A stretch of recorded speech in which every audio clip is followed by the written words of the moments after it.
NLC, happy Sunday. Mari saya undang semuanya untuk kita sama-sama memuji Tuhan hari ini. Sama-sama kita siapkan hati kita untuk memuji Tuhan kita. Amin. Ya, sama-sama di rumah, ayo tetap semangat sambil tepuk tangan nyanyi, oke?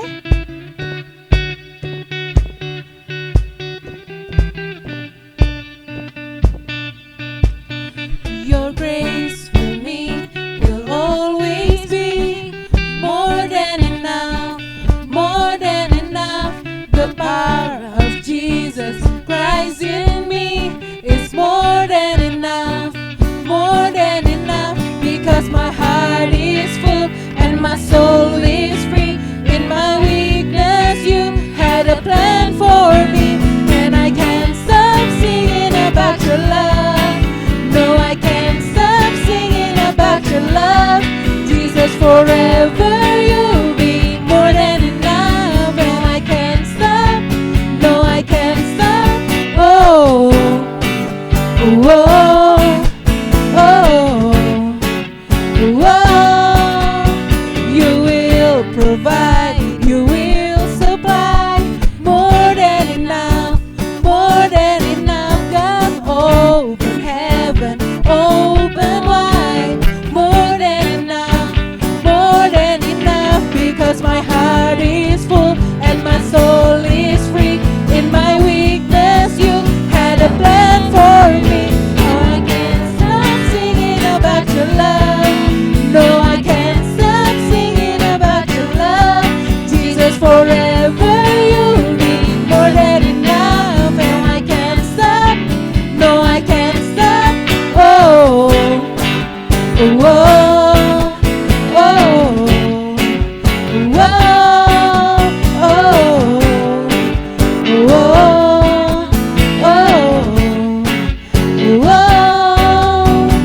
So let the redeem of the Lord say so.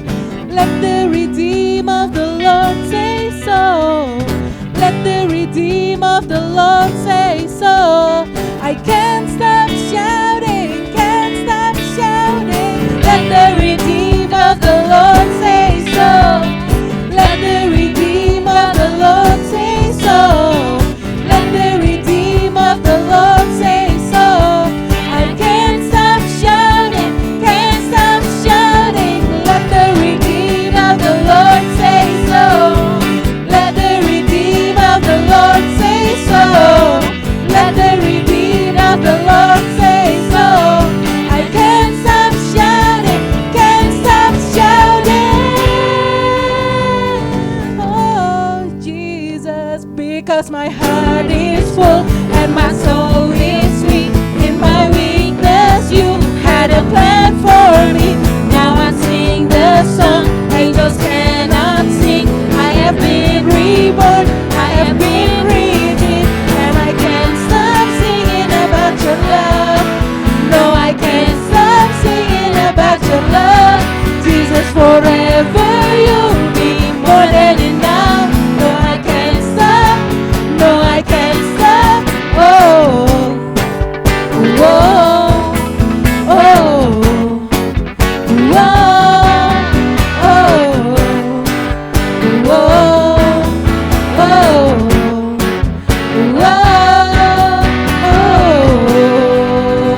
Haleluya.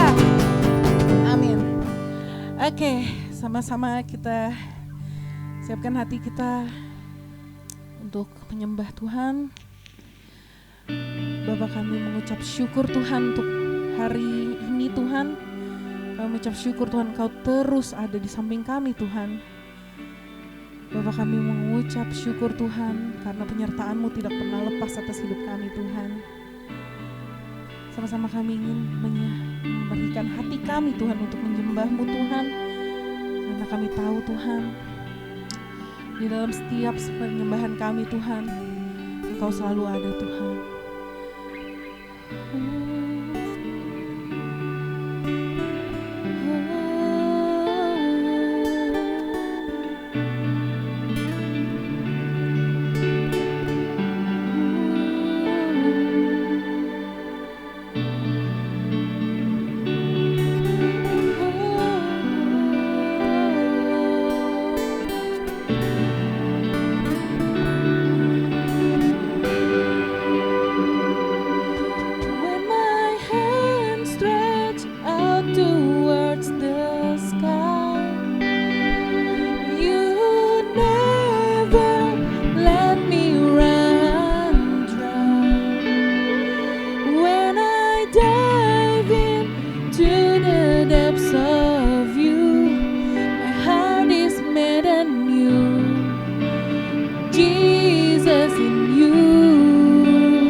in all of you.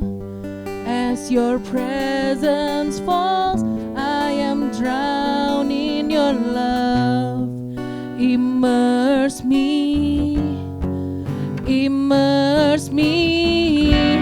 into the deep. I will go with you. Submerge my feet to my head in all of you. As your presence falls, I am drowned in your love. Immerse me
Shalom NLC, kita masuk ke minggu kedua di bulan April. Kita masih belajar Way of Christ. Apa yang Yesus lakukan, apa yang Yesus katakan, ajaran-ajaran Yesus, moral teaching dan lebih dari moral teaching, contoh hidup Yesus yang dia lakukan dalam pelayanannya 3,5 tahun di bumi. Ada banyak hal yang bisa kita pelajari. Dan memasuki minggu yang kedua ini, kita akan belajar another pattern atau ada pola lain yang Yesus berikan kepada murid-muridnya, yang dia tunjukkan kepada kita. Dan saya rasa seringkali kita lupakan atau kita asal lewat aja. Sebelum kita mulai, mari kita berdoa. Bapa, kami mengucap syukur untuk hari ini. Terima kasih Engkau sudah mengumpulkan setiap kami. Kami berdoa, kami siapkan hati kami siapkan pikiran kami. Biar firman yang disampaikan oleh hamba-Mu hari ini menjadi kekuatan, menjadi penguatan, menjadi pengubah cara pikir kami. Sehingga kami bisa menjalani hidup kami dengan baik, belajar dari Yesus, belajar dari Tuhan kami yang hidup. Terima kasih Bapa, di dalam nama Yesus kami berdoa. Amin. Oke. Mari kita buka di kitab Matius. Di kitab Matius 19 ayatnya yang ke-16 onwards. Saya mulai. Di sini dikatakan bahwa judul perikopnya adalah orang muda yang kaya. Matius 19 ayat 16 berkata demikian. Ada seorang datang kepada Yesus dan berkata, "Guru, perbuatan baik apakah yang harus kuperbuat untuk memperoleh hidup yang kekal?" Kalau di bahasa Indonesia disebut bahwa ada orang muda yang kaya, di bahasa Inggris dikatakan lebih heboh. Dikatakan a rich young ruler. Jadi dia bukan cuma bukan cuma seorang muda, tapi dia orang yang muda, kaya, dan dia adalah seorang pemimpin, Sanhedrin mungkin di masa-masa itu. Atau orang yang dianggap, ya mungkin dia Farisi yang paling muda dan paling sukses dalam kehidupannya back then. Jadi di sini dikatakan ada rich young ruler, ada seorang yang masih muda tapi sangat kaya, dan juga seorang pemimpin yang datang kepada Yesus dan bertanya, "Guru, perbuatan baik apakah yang harus kuperbuat untuk memperoleh hidup yang kekal?" Dia ada di pemikiran bahwa untuk mendapatkan kingdom of God yang disampaikan oleh Yesus berulang-ulang kali, maka diperlukan sebuah perbuatan baik. Maka di sini dia bilang bahwa perbuatan baik apa yang harus kulakukan untuk aku memperoleh hidup yang kekal yang kau sebut-sebut itu, so to say. Nah, jadi kita lihat di sini ada seorang muda yang datang kepada Yesus. Bukan cuma dia seorang yang kaya, saya rasa dia kaya dalam dua hal. Yang pertama, dia secara moral adalah orang yang kaya, dan secara finansial dia adalah orang yang kaya juga. Nah, jadi kita sering dengar atau sering mendengar atau memahami pandangan bahwa orang yang perbuatannya baik itu pasti kaya. Orang yang do good, they will do well. Orang yang mengerjakan sesuatu dengan baik, dia pasti well off hidupnya dan lain sebagainya. Sehingga orang ini datang di mata pemimpin-pemimpin agama mungkin saat itu, ini contoh yang baik. Seorang muda yang bukan cuma usahanya keren banget, sukses dan dia kaya dikatakan, tapi bukan cuma itu, tapi juga dikatakan bahwa dia adalah orang yang secara moral adalah orang yang dianggap berharga di zaman itu. Jadi secara etika, secara moral, perbuatan baik dia tunjukin semua. Dan bukan hanya itu, dia kaya. Kan kadang-kadang milih cari pacar atau cari cowok yang kaya tapi brengsek, atau pilih dua kan, kaya, ganteng atau baik takut Tuhan gitu. Pilih dua, kayak nggak bisa tiga-tiganya. Tapi this guy actually check all of the above. Dia udah kaya. Dia I assume he will be a very smart person untuk jadi Sanhedrin atau Farisi di waktu itu. It's not a simple thing. It's difficult. In fact, perlu logika yang sangat kuat dan bukan cuma dari sisi religius, di sisi finansial juga dia orang yang sangat kaya. So, dia adalah orang yang kalau dibilang ada orang yang punya karakter, punya integritas dan punya kejujuran, this is the person. This is the person you want to go to when things happen, waktu lu nggak tahu lu mesti ngapain, waktu lu perlu consult, waktu lu cari mentor, waktu lu cari panutan, this is the person. Kaya, very good morally, very good ethically. Dia juga punya banyak possession, disebut orang yang kaya. Nah, tapi kalau kita lihat dari situasi ini, bahkan dia orang yang kaya ini pun ketika dia datang ke Yesus, dia bertanya, "Guru, apa lagi yang harus kulakukan?" So you see, there's a pattern here, sama seperti kalau kita baca di Pengkhotbah.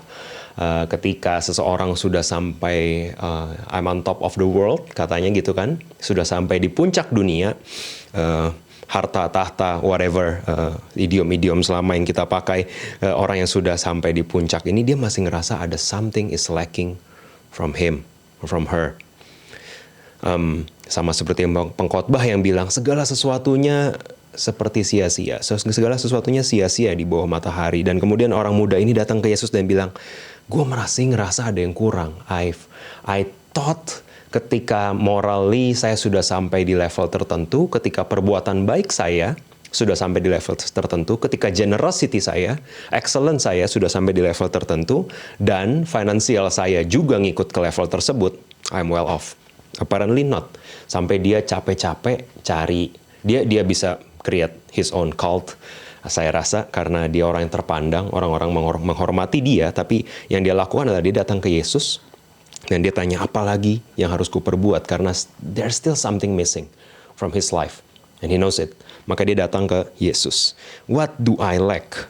Gitu. Christianity, therefore, kekristenan is very different than any of the moral teaching. Semua agama ngajarin sama, semua agama ngajarin perbuatan baik. I hope we already got past that, way past that, NLC. So, yang dikatakan di sini bahwa bahkan perbuatan baik dia tidak membuat dia ngerasa fulfilling.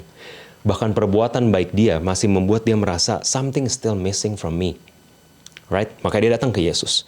Dan jawab Yesus ayat 17 ini yang menarik. Jawab Yesus, apakah sebabnya engkau bertanya kepadaku tentang apa yang baik?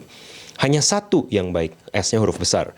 Tetapi jikalau engkau ingin masuk ke dalam hidup, turutilah segala perintah Allah. Kalau kamu mau masuk ke dalam kehidupan kekal, kata Yesus, turutilah segala perintah Allah. Why do you call me good? Only one good. Jadi Yesus lagi ingetin kita bahwa perbuatan baik, si ini baik, si itu baik, saya udah jadi orang baik, papa baik, mama baik, keluarga baik, whatever. Yesus bilang, no, your definition of good is wrong. You define good for yourself. Waktu Adam dan Hawa jatuh dalam dosa, you try to define good. Kamu mendefinisikan sendiri apa yang baik dan apa yang buruk. Hanya satu yang punya definisi sempurna apa yang baik dan apa yang tidak baik. Saya, bukan Yesus. Bapa katanya. Bapa punya definisi yang benar siapa yang baik dan apa yang tidak baik. Semua hal baik, gue udah hidup baik kok. Sorry, semua hal baik yang kita lakukan itu, I think it's a mud, lumpur di hadapan Tuhan, dan kebaikannya dan how absolute His goodness is. Semua hal baik atau kerjaan baik yang kita pikir kita lakukan itu nggak berharga. Ini yang Yesus katakan. Kenapa engkau berkata kepadaku tentang apa yang baik? Hanya satu yang baik, Bapa. Hanya Bapa yang baik. Jika engkau ingin masuk dalam hidup, turuti segala perintah Allah. Ayat 18. Kata orang itu kepadanya, perintah yang mana? Asik. I don't think he didn't know. I think he knew perintah yang mana, perintah Allah. Taurat adalah sesuatu yang umum di ancient Jews, ancient Israel. I think he knows, tapi dia mau tahu exactly yang mana. Kata Yesus, jangan membunuh, jangan berzinah, jangan mencuri, jangan mengucapkan saksi dusta. Jadi dari 10 perintah Allah, ini adalah the second part, right? Yang 5 yang terhadap manusia Yesus sebutkan, ayat 19. Hormatilah ayah dan ibumu dan kasihilah sesamamu manusia seperti dirimu sendiri. Jadi dari the greatest commandment, dia sebut yang kedua. Dari 10 perintah Allah, Yesus sebut yang kedua, yang bagian sesama manusia. Untuk bagian the greatest commandment, dia juga sebut yang kasihilah sesamamu manusia seperti dirimu sendiri. Nah, ini yang kata Yesus kepadanya. Jadi kalau kita lihat di sini, Yesus menyampaikan ke dia, oh perintah Allah yang mana? Oke, perintah Allah, ada 10 perintah Allah. Everybody knows it back then. Hafal. Dan ada greatest commandment yang diulang dari Deuteronomy, bahwa kasihlah Tuhan Allahmu dengan segenap hatimu, dan kasih sesamamu manusia seperti dirimu sendiri. Ayat 20 yang menarik, kata orang muda itu kepadanya, semuanya itu telah kuturuti, apalagi yang masih kurang. Asik. Oke, cek. I'm gonna do this. Sorry. Don't care about your perception. Jangan membunuh, cek. Jangan berzinah, cek. Jangan mencuri, cek. Jangan mengucapkan saksi dusta, cek. Hormati ayah ibu, cek. Kasih sama manusia, cek. Jadi dia kayak, kalau di TikTok, oh everything's checks for me. Right? Kata orang muda itu kepadanya, semuanya itu telah kuturuti, apalagi yang masih kurang. Right?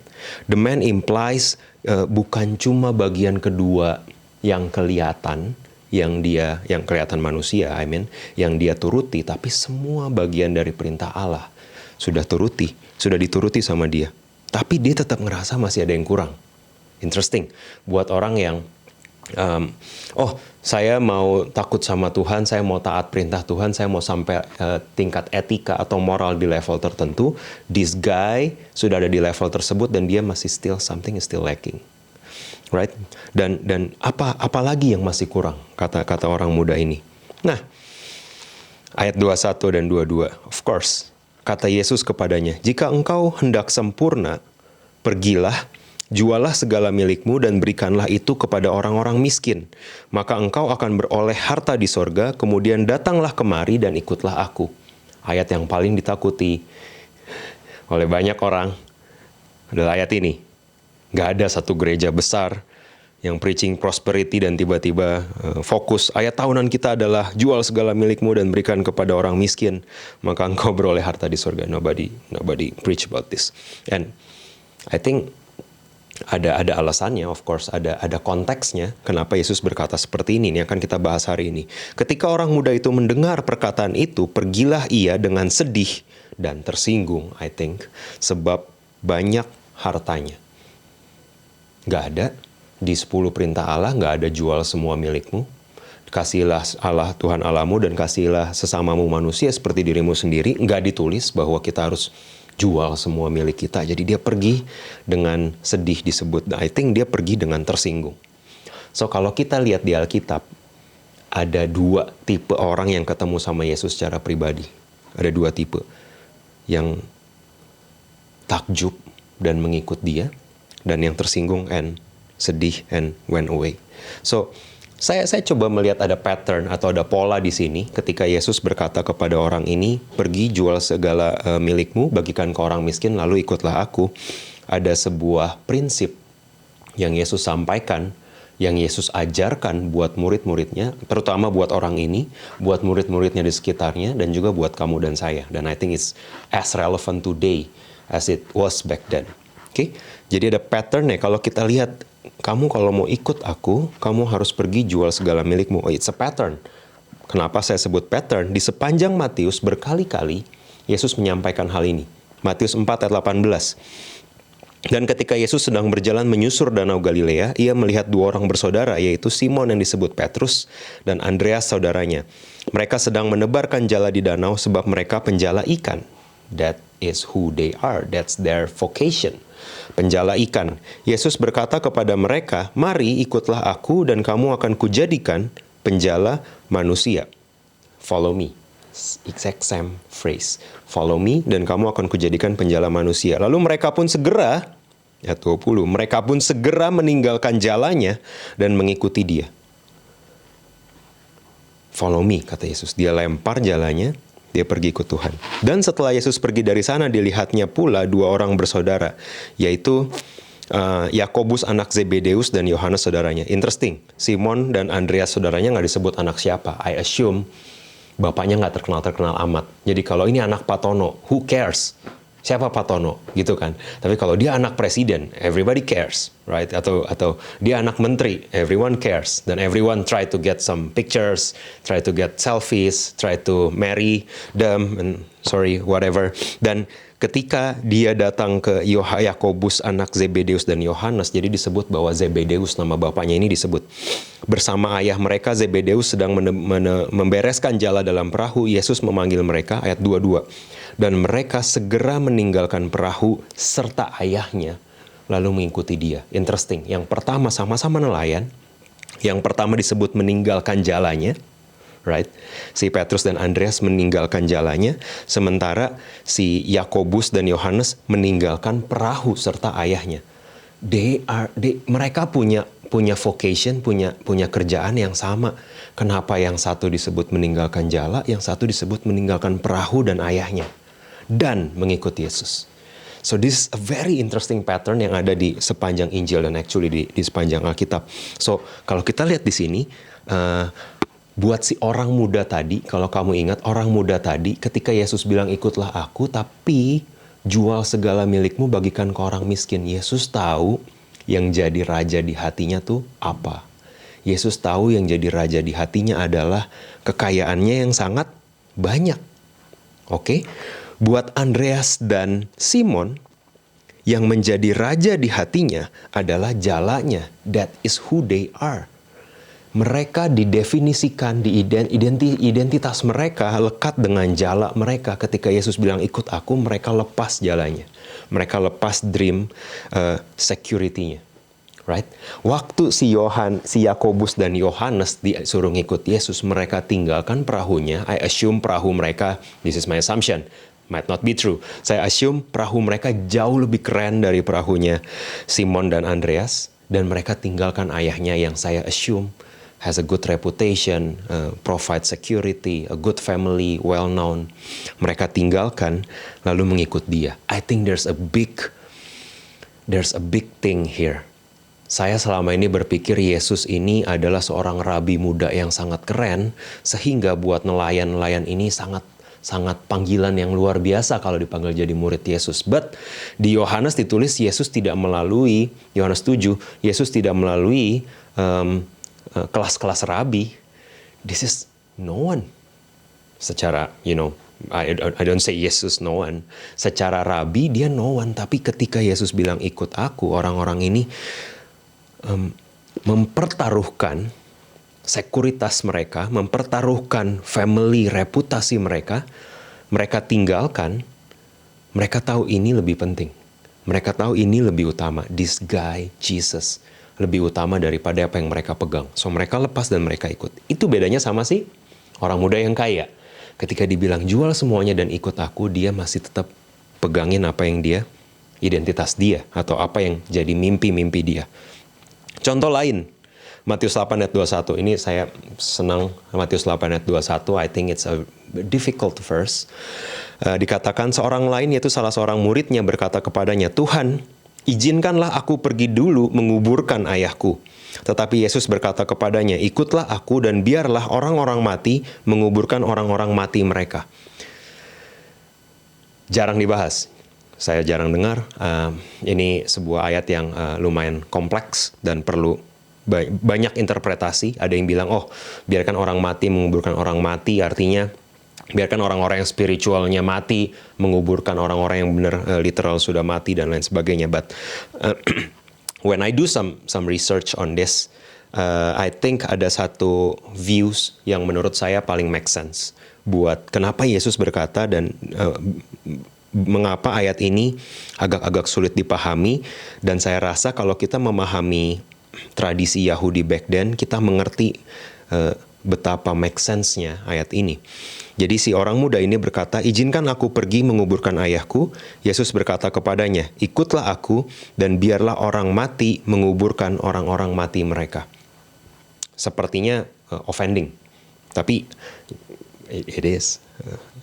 It is. Jadi ya, ketika orang muda ini datang, biarkan aku pergi menguburkan ayahku. Ini apakah ayahnya lagi mati? Ayahnya baru saja meninggal dan dia tiba-tiba pergi dari rumah menemui Yesus. That's not the culture back then. Actually kalau ada yang meninggal, seperti yang kamu baca di Alkitab, biasanya langsung ada upacara-upacara tertentu, ada orang-orang yang meratapi dan di hari yang sama dia diletakkan di kubur dan lain sebagainya. That's the practice back then. Tapi kalau kita memahami di ancient Jews ini, mereka ada praktis ketika seseorang sudah meninggal, itu ditaruh dulu di kubur. Jadi kalau kamu suka nonton film Passion, di dalam kuburnya ada sebuah kayak meja di mana mayatnya diletakkan, betul? Kemudian ditinggal, kuburnya ditutup. So, penguburan ancient Jews di tahun 30 sampai 70 itu 2 kali. Pertama ketika seseorang meninggal, dia diletakkan di dalam kubur, kemudian ditutup.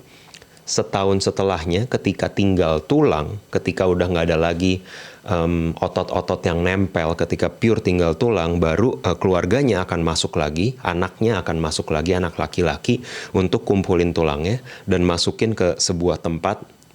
Ingat-ingat aja kayak Gucci lah zaman sekarang atau ancient Chinese. Masukin ke Gucci, ada satu tempat tertentu dan kemudian baru disimpan bersama dengan tempat-tempat kerangka ancestornya.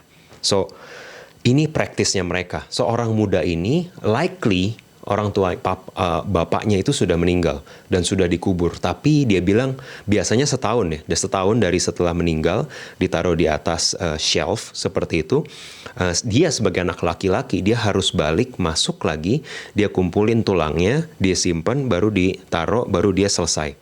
Itu baru selesai upacara penguburan 1 tahun setelah the Jew atau si orang Yahudi ini meninggal. Itu adalah sakramen back then. Jadi ketika dia bilang, izinkan aku pergi dulu menguburkan ayahku, dia lagi minta waktu. Tuhan, mungkin saya nggak tahu, 2 minggu lagi tanggung banget, atau 2 bulan lagi, 3 bulan lagi tanggung banget Tuhan. Ini 3 bulan lagi saya harus balik, masuk, ambil tulang ayah saya harus masukin ke dalam sebuah tempat, dan I'm ready.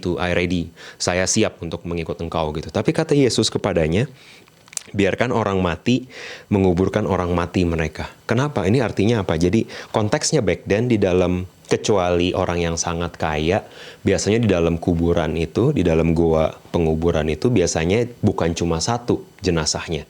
Ada banyak jenazah. Beda-beda waktunya, ada yang baru masuk, ada yang udah tinggal tulang dalam beberapa minggu, dan lain sebagainya. Jadi di dalam kuburan itu kayak komsel lah, rame. Ada banyak orang yang sudah meninggal, dan ada yang sudah tulang. Nanti kalau yang sudah tulang dan sudah setahun, anaknya akan datang, kumpulin tulangnya, put di satu tempat, baru disimpan secara rapih, so to say. Jadi ketika Yesus bilang, biarkan orang mati menguburkan orang mati, Yesus lagi bilang, tenang, ayahmu tuh rame di tempat situ. Banyak kan yang lain yang udah mati juga, biar mereka saling menguburkan satu sama lain. Offending? It is offending.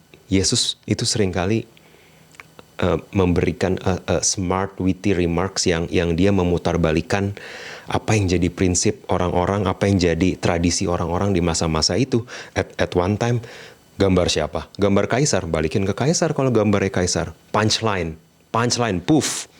Tiba-tiba orang Farisi, wah gila, gue gak pernah kepikiran yang kayak gitu. Orang-orang yang lihat, wow. Apalagi, hari Sabat diciptakan untuk manusia, bukan manusia untuk hari Sabat. Puff.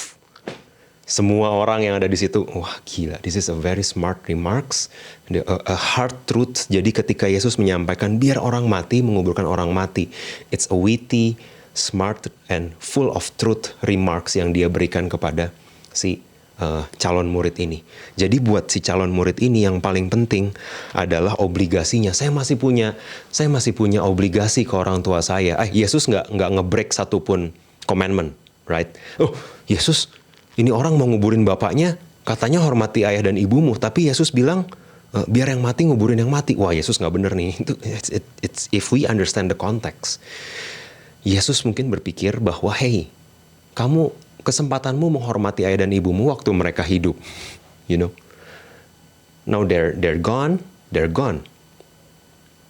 There's no other obligation that you need to do, kayak tradisi-tradisi yang seperti orang ini mau lakukan. So I hope with this it brings light to us waktu kita baca ayat ini. Si orang muda ini berpikir, oh dia tuh punya obligasi dan dia nggak bisa ikut Tuhan karena dia masih pegang obligasinya, identitas dia sebagai anak sulung, anak laki-laki dari bapaknya. Dan Yesus bilang, lepasin itu and follow me. Right? Masih sama patternnya. Social status, Matius 9 ayat 9. Setelah Yesus pergi dari situ, ia melihat seorang yang bernama Matius duduk di rumah cukai. Lalu ia berkata kepadanya, ikutlah aku. Selalu nggak pernah selesai di follow me. Maka berdirilah Matius lalu mengikut dia. That's it. Why? What's the significance gitu kan? Si Matius ini lagi duduk di rumah cukai. Ini achievement-nya dia. Ini security-nya dia.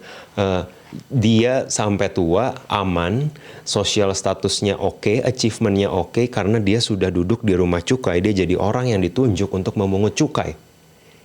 Dipercaya. It's difficult untuk sampai ke posisi tersebut. Punya achievement tersebut. Ketika Yesus bilang, ikutlah aku, maka Matius berdiri dan mengikut dia. Pertanyaan saya, apakah these guys, Matius, Andreas, Yohanes, Yakobus, apakah mereka stop jadi nelayan? Apakah mereka stop jadi pemungut cukai? Totally. Apakah mereka stop bekerja totally ketika ikut Yesus? Gak pernah disebut. So it's not about ngelepasin apa yang kita lakukan dan ikut Yesus, tapi percaya nggak kalau lu ikut Yesus, yang jadi identitas lu, yang jadi cita-cita lu aman di tangan Yesus. That's the point. Poinnya bukan jual segala milikmu, jadi orang miskin, terlunta-lunta, ikut aku dan kita minta-minta bersama. That's not the point. The point is, jual semua milikmu yang jadi Tuhan buat hatimu hari ini, ke orang muda tadi, ikut aku. Let me handle your financial stuff. Let me provide you with what I have. Would you believe God will provide you with what He has in store for you?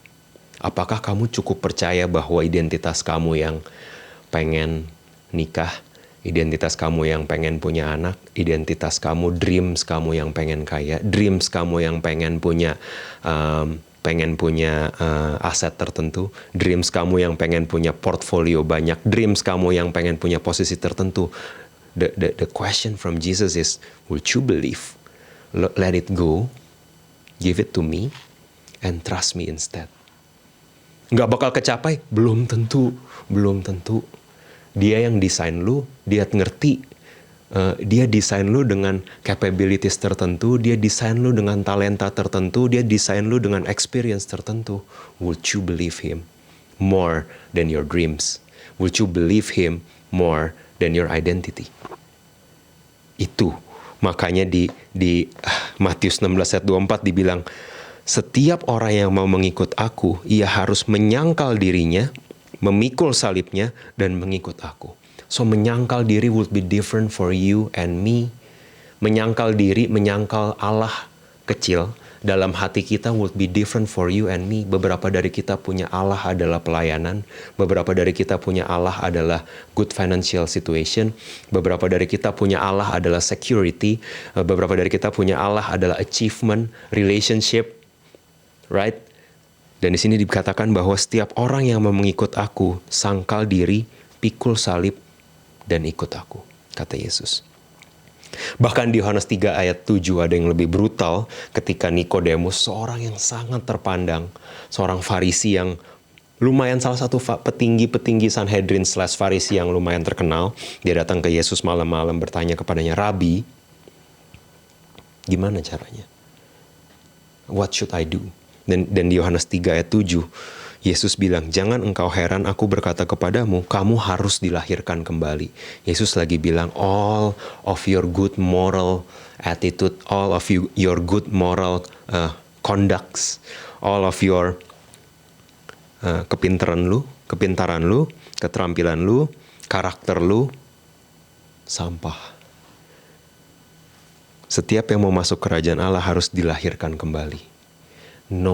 Nggak ada dreams, nggak ada desires, nggak ada achievements, nggak ada talents, nggak ada capabilities yang bikin kita layak di hadapan Tuhan. Yesus lagi ngajarin ini. So, deny everything, deny apa yang jadi Tuhan T kecil kita, dan ikut aku, kata Yesus. Apakah ini spesifik di perjanjian baru? If we look closely di perjanjian lama, actually ini pattern yang sama all over the Old Testament. Abraham, ketika T kecil Tuhan di dalam dirinya, Tuhan tahu nih, yang perlu dia berurusan adalah anaknya. Karena udah lama banget ditunggu, udah dijanji-janjiin gak dapat. Kejadian 22 ayat 2. Ambillah anakmu yang tunggal itu, yang engkau kasihi, yakni Ishak, kayak kurang gitu. Kayak Bapak kayak kurang spesifik gitu. Ambil anakmu yang tunggal, udah disebut tunggal, yang engkau kasihi, kan udah tunggal, nggak usah disebut lah ya, yang dikasihi apa enggak, yang tunggal, yang engkau kasihi, yakni Ishak disebut namanya, so nggak mungkin salah, ini is it Ismail gitu kan, tapi yang aku kasihi Ismail gitu. Jadi kayak Bapak give this test or opportunities buat Abraham, dan dia bilang, Ishak pergi ke tanah Moria dan persembahkan dia di sana sebagai korban bakaran yang akan kukatakan kepadamu. It's the exact same thing. Deny yourself. Sangkal dirimu. This is your dream. I know this is your dream. Would you give that to me? Pertanyaan yang sama Bapa berikan untuk Abraham. Dan saya harap jawaban saya dan jawaban kamu lebih mirip sama jawaban Abraham, jawaban Andreas, Simon, Yohanes, Yakobus, yaitu oke, Abraham bilang fine. If you wanna take it, take it. I have you. Orang Israel punya certainty atau kepastian yang jadi Tuhannya mereka. Oke, mereka pasti dibudakin sama bangsa Mesir, fine. Mereka pasti disuruh-suruh kerja, fine. Tapi mereka pasti punya makanan, right? Ketika mereka dibawa keluar dari Mesir, yang mereka kehilangan apa?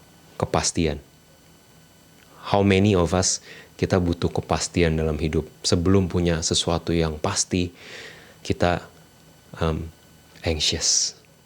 Wah, penghasilan gue nggak pasti. Bisnis gue tahun depan nggak pasti. Relationship gue nggak pasti. Kapan gue nikah nggak pasti. Kita mentuhankan kepastian seperti bangsa Israel. Ketika bangsa Israel dibawa keluar dari Mesir, apa yang mereka cari?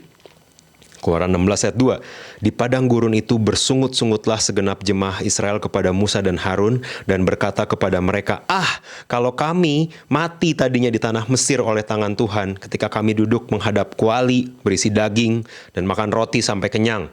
Sebab kamu membawa kami keluar ke padang gurun ini untuk membunuh seluruh jemaah dengan kelaparan. Asik. They fell. Mereka gagal mendeny their identity. Jadi yang tadinya harusnya cukup 40 hari, it takes 40 years for them. Karena mereka gagal mendeny kepastian yang jadi Tuhannya mereka. Daud, yang lagi dites atau yang lagi perlu dideny adalah kekuasaan. Maka ketika dia dijanjikan akan jadi raja, masih banyak tahun-tahun yang dia harus lewati sebagai buronan, dan difitnah, dan disandera, yang penuh drama gini hidupnya sebelum jadi raja, until one moment dia ketemu, dia bisa bunuh Saul yang lagi boker di samping dia, right? Dan apa yang dia lakukan? 1 Samuel 26 ayat 11, kiranya Tuhan menjauhkan daripadaku untuk menjamah orang yang diurapi Tuhan. Ambillah sekarang tombak yang ada di sebelah kepalanya dan kendi itu, marilah kita pergi. He deny what he wants, power yang dijanjikan itu, position yang dijanjikan, deny. Kalau Tuhan mau ambil Saul, Tuhan bisa ambil kapan aja, dia bilang.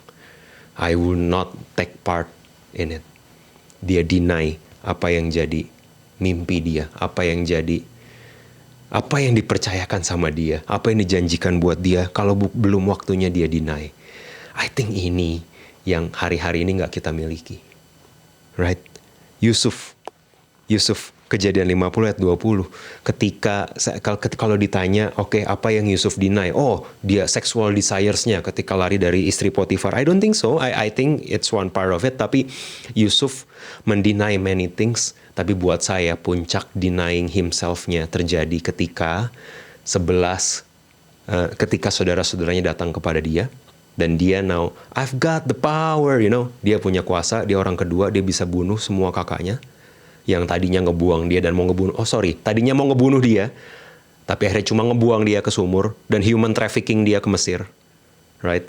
Jadi instead, waktu dia punya kesempatan, dia deny himself dan dia bilang, memang kamu telah mereka-rekakan yang jahat, tapi Allah telah mereka-rekakannya untuk kebaikan dengan maksud melakukan seperti yang sekarang ini, yakni memelihara hidup suatu bangsa yang besar. So, panggilan mengikut Tuhan, panggilan hidup taat di hadapan Tuhan selalu penuh dengan denying what we want, denying our identity. Sangkal diri pikul salib. Do we even understand what that means? Sangkal diri dan pikul salib. These are some patterns, these are some examples orang-orang yang menyangkal diri mereka. So I'm gonna go practical here. Kenapa?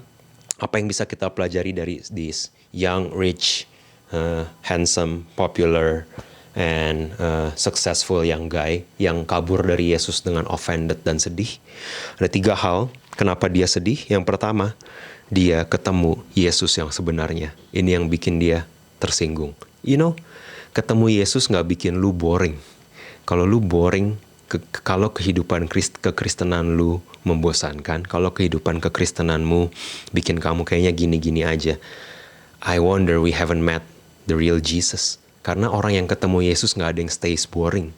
Either mereka tersinggung pergi dari Yesus, atau mereka yang kayak gini belum pernah saya dengar, dan ikut sampai mati. Nothing in between.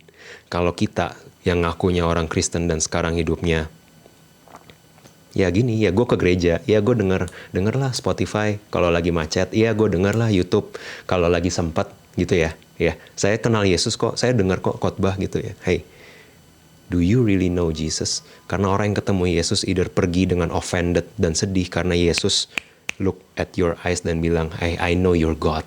G kecil. Would you deny that for me? Tersinggung. Ini usahaku. Aku yang bangun dari kecil.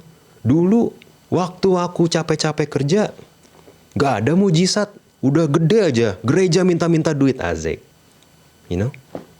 Would you deny what you want? Would you deny your identity? Yang kamu jadikan sebagai identitasmu untuk Yesus? Kedua, Yesus ngancurin asumsi orang ini. Orang ini bilang, apalagi yang harus kulakukan untuk masuk kerajaan sorga. As if kamu dan saya diperkenankan, dapat perkenanan Tuhan, dapat favor Tuhan, dapat mercy, dapat grace karena pelayanan dan khotbah kayak gini. Gak ada urusannya. Karena kamu jujur di kantor, karena kamu gak cheating sama pasangan kamu, jadi kamu layak untuk dapat something. Gak ada hubungannya. Yesus lagi ngancurin asumsi dia dan bilang yang bikin kamu masuk kerajaan sorga bukan perbuatan-perbuatan baik yang kayak gini. By grace. By grace. Dengan kematian Yesus yang kita responi. Itu yang bikin kita punya kerajaan sorga. Atau masuk kerajaan sorga. Christianity, kekristenan tuh bukan sesuatu yang lu tambahin ke kehidupan lu. Kekristenan itu bukan sesuatu yang ya udah waktunya komsel, ya udah waktunya gue dengar khotbah, I'll do it. Okay, fine. I'll do it. Enggak. Kekristenan bukan sesuatu yang kita tambahin. Kekristenan tuh bukan kayak additional things in your life. Kekristenan itu reinvent your life. Reinvent my life. Kekristenan itu ngobrak-ngabrik kompasnya Merik, ngobrak-ngabrik moralnya Merik, ngobrak-ngabrik etikanya Merik, supaya sesuai sama kehendak Tuhan. Ini kekristenan. Bukan sesuatu yang gue mesti apa lagi. Menyumbang ke NTT, udah. Apalagi Tuhan. Doain orang yang mau pergi, udah. Apalagi Tuhan. No, that's not Christianity. Christianity is jungkir balikin Tuhan kecilnya lu, Tuhan kecilnya gue, dan put the real Jesus in your life and mine. Kenapa? Ketiga, terakhir. Kenapa orang ini kecewa? Kenapa orang ini offended? Karena Jesus God personal. Yesus melihat ke orang ini dan bilang, jual semua milikmu. Kalau hari ini Yesus datang ke depan kamu dan saya, look me in the eyes, look you in the eyes, apa yang dia minta? You know it. I know it. Kita masing-masing tahu apa yang jadi Tuhan kecil dalam hati kita. Dan ketika Yesus bilang, let that go. Buang mimpi kamu, ganti dengan aku. Buang apa yang kamu treasure today dan gantikan dengan me, the heavenly treasure. Treasure apa sih yang lu pegang? Treasure apa sih yang Merik pegang yang lebih mulia daripada dibenarkan di hadapan Bapa, diadopsi ke kerajaan Allah, dan diampuni dosanya? Mohon maaf Bapak Ibu, ada nggak treasure yang lebih besar dari itu? Dan Yesus bingung, kenapa lu pegangin itu handphone rusak when I want to give you a very good latest best camera phone, for example. One example. Kenapa kamu pegangin tuh barang jelek if I have the heavenly treasure ready for you? Tanganmu cuma dua, nggak cukup buat pegang dua-duanya. Why don't you let that go? And hold on to God. Karena He is our real treasure. Dia adalah treasure kamu dan treasure saya yang sesungguhnya. Dengan atau tanpa jala, punya Kristus bikin Simon dan Andreas kaya. Dengan atau tanpa perahu dan ayah, bikin Yakobus dan Yohanes kaya. Dengan atau tanpa obligasi buat orang muda yang mau nguburin ayahnya itu tetap taat di hadapan Bapa. Dengan atau tanpa anak, Abraham tahu yang terpenting adalah kehendak Bapa. Dengan atau tanpa kepastian, di padang gurun ataupun di tanah perjanjian. That even rhymes. Dengan atau tanpa kepastian di padang gurun maupun di tanah perjanjian. Yang penting Bapa. Dengan atau tanpa kuasa, jadi raja ataupun tidak jadi raja, udah dijanjikan atau belum, gak penting kata Daud. Yang penting hatinya Tuhan. If we adopt this, dan kita mulai melihat ulang kekristenan kita, cara lu gereja, cara gua gereja, cara kita cari Tuhan, kekristenan harusnya reinvent our lives. Kekristenan itu harusnya offending you and me personally. Karena semua kekayaan, semua achievement yang kita bangun, would you willing to let that go? Dan percaya bahwa Tuhan tahu yang terbaik? Kalau Tuhan ambil, puji Tuhan, Tuhan tahu yang terbaik, kata Ayub. See, all of this pattern, all of this principle ada di sepanjang Alkitab. Dan saya berdoa, di bulan ini, pelajaran kedua yang kita ambil, bahwa deny ourselves. Deny Tuhan-Tuhan kecil yang ada di hati kamu. Tuhan-Tuhan kecil yang ada di hati saya. Yang jadi source of your joy, yang jadi source of your dreams, yang jadi source of your identity. Gantiin itu semua, because we have Jesus. Mari kita berdoa. Bapa, hamba-Mu selesai berbicara. Kau yang materaikan, biar kami bisa hidupi. Allah Roh Kudus, ajar kami, untuk kami bisa menghidupi apa yang kami dengar hari ini. Setiap hari deny ourselves, deny our gods, deny our desires, deny our wrong identity, dan menggantikannya dengan Engkau yang menjadi pusat kehidupan kami, yang menjadi sumber kehidupan kami. Kami mengucap syukur hamba-Mu selesai berbicara, melepaskan berkat buat setiap teman-teman yang mendengarkan seminggu ke depan, biar kami hidup dalam kuat kuasa-Mu, kami hidup dalam pimpinan Roh Kudus, kami hidup membawa Kristus ke meeting apapun kami pergi, ke ujian apapun yang kami ikuti, ke Zoom meeting apapun yang kami datangi, kami membawa Kristus bagi banyak orang. Terima kasih Bapa, di dalam nama Yesus kami berdoa. Amin. Happy Sunday guys, God bless.